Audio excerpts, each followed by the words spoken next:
안녕하세요. 운동학자입니다.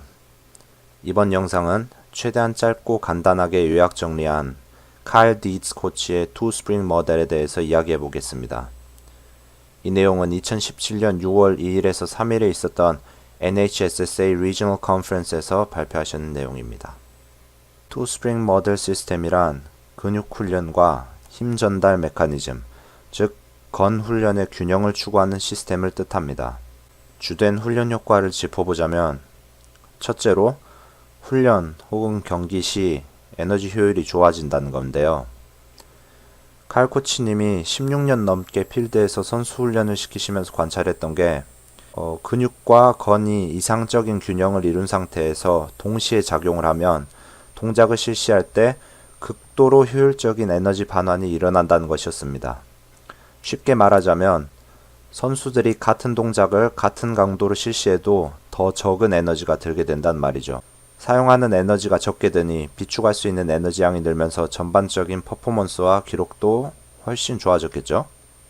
둘째로는 근육과 건의 불균형에 의한 부상을 방지한다는 겁니다. 팀 스포츠 같이 외부적인 요소 때문에 부상이 발생하는 경우도 있지만, 일반적으로 중량 훈련 혹은 기타 경기 이외의 체육 활동 중에 내가 나를 다치게 하는 경우들 있잖아요. 이런 부상을 방지해주는 효과도 있습니다. 그럼 시스템 내에서의 훈련 과정과 결과를 한번 봐보시겠습니다. 훈련 시작 지점을 보시면 근육과 건이 서로 연결되어 있죠. 이 두 기관을 스프링에 비유해 투 스프링 모델이라고 이름을 붙인 겁니다. 이 두 기관들은 자가 조정을 통해 본인의 필요에 맞게 평형을 이루고 있습니다. 물론 스포츠에 맞는 이상적인 평형인지 아닌지는 알 수가 없지만, 지금까지 살면서 해온 주된 활동에 맞춰진 평형이라는 건 확실하죠. 없지만 지금 투 스프링 모델에 기반한 훈련을 마친 후에 두 기관을 관찰하면 이런 형태의 이상적 발달이 일어난 걸 볼 수가 있습니다. 근육과 건 모두가 선수의 종목에 적합한 평형을 유지하며 균일하게 발달됐죠. 이게 아무렇게나 한다고 해서 얻어낼 수 있는 적응 현상이 아니라는 걸 아셔야 합니다. 시스템 없이 훈련을 했을 때 발생할 수 있는 오류들을 살펴보도록 하겠습니다. 만약 한 기관이 다른 놈보다 월등히 강해진다면 조직에 손상이 일어날 수 있는 가능성이 생깁니다. 불균형으로 인해 장기간 동안 누적된 피로와 손상이 결국 부상으로 이어지는 거죠. 만약 첫 번째 그림과 같이 스피드와 플라이어 훈련만 하고 근력 훈련을 상대적으로 부족하게 하는 선수가 있다면, 텐던과 파시아 같은 경우에는 갈수록 짱짱해지고 상대적으로 덜 발달되는 근육에 부담을 주게 됩니다. 이런 경우 대표적으로 일어난 부상이 햄스트링 손상 같은 게 있습니다. 건의 경직도가 높고 힘도 세다 보니 근육이 견딜 수 있는 부하 이상의 부하가 지속적으로 근조직에 가해지게 되고 서서히 누적됩니다. 근섬유의 피로가 극도로 누적된 상태에서 한도를 초과하는 강한 힘을 발휘하면 근육은 그 힘을 버티지 못하고 찢어져 버리는 겁니다. 손상을 방지해야 하는 골직원 기관은 평소에는 근육이고 건이고 잘 받아내던 장력이라 이상이 없을 거라 판단하고 CNS 시그널을 차단하지 않고 그대로 보내버려서 결과적으로 근섬유가 받아낼 수 있는 이상의 수축이 일어나면서 가장 약한 조직부터 손상이 일어나 버리는 거죠.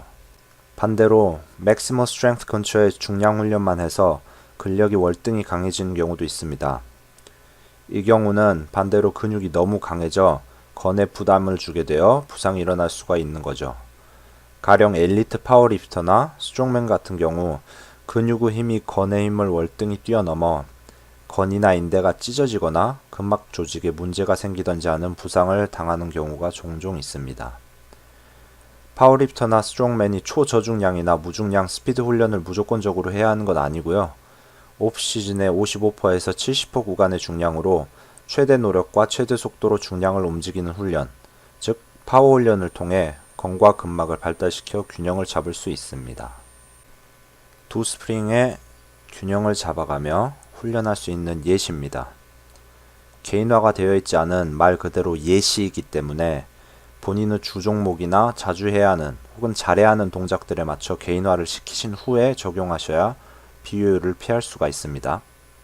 첫째로 근력 블록 내에서 메인 파라미터의 교란이 일어나지 않을 정도의 복합 훈련을 적용하는 게 있는데 가령 80% 이상 고중량 블록을 실시하고 있다면 교란을 최소화하는 올바른 형태의 플라이오메트릭을 병행해 주시던지 아니면 Contrast, Potentiation Cluster, Compound Set 이런 걸 구성해서 실시하시면 됩니다. 당연히 운동의 배열, 포스 팩터, 횟수, 중량 스케일 같은 건 최적화해서 실시해 주셔야겠죠. 또 다양한 템포를 이용해 근골격계에 복합적 부하를 주는 방법도 있습니다. 물론 각 템포가 어떤 형태의 적응 현상을 일으키는지, 어떤 퍼센테이지의 중량을 이용해야 하고 몇 초의 템포를 주면서 어떤 큐에 의해 중량을 움직여야 하는지 등등 정확히 이해를 해야 하고 또 목적에 맞는 선택을 하셔야 시간 낭비를 막으실 수 있습니다. 두 번째로 오프시즌에 블록별로 근력, 파워, 스피드 등을 정확히 분할하여 훈련하는 방법이 있습니다. 블라디미르 이슈린 박사의 블록 퓨리디제이션을 기반으로 훈련을 진행하시면 각 블록의 적응 효율이 극대화되어 훈련 결과도 좋아질 뿐만 아니라 여러 특성을 커버할 수 있기 때문에 균형 잡힌 성장을 이룰 수 있습니다. 엘리트 선수 수준의 신체 능력에 도달하지 않은 경우 MMT를 실시해도 되지만 효율이 떨어져 그다지 개인적으로는 추천하지 않습니다. MMT는 Mixed Method of Training을 뜻하는데 블록을 나누지 않고 다양한 파라미터를 한 번에 훈련하는 걸 뜻합니다. 한 번에 유산소도 하고 근력도 하고 스피드도 하고 파워도 하고 지구력도 하고 잡다하게 다 하는 거죠. 근데 이런 형태의 훈련은 능력치의 한계점에 근접할수록 효율이 심각하게 떨어지기 때문에 어느 정도 실시하시다가 반드시 블록을 나눠 훈련하셔야 꾸준하고 빠른 기량 향상이 가능합니다. 영상 내용이나 관련된 내용 혹은 체계적이며 과학적인 신체 능력 향상 훈련에 대해 문의하고 싶으신 분들은 고정 댓글을 확인해 보시기 바랍니다. 모두들 부상 없이 꾸준히 강해지시길 바라면서 영상 마치겠습니다. 감사합니다.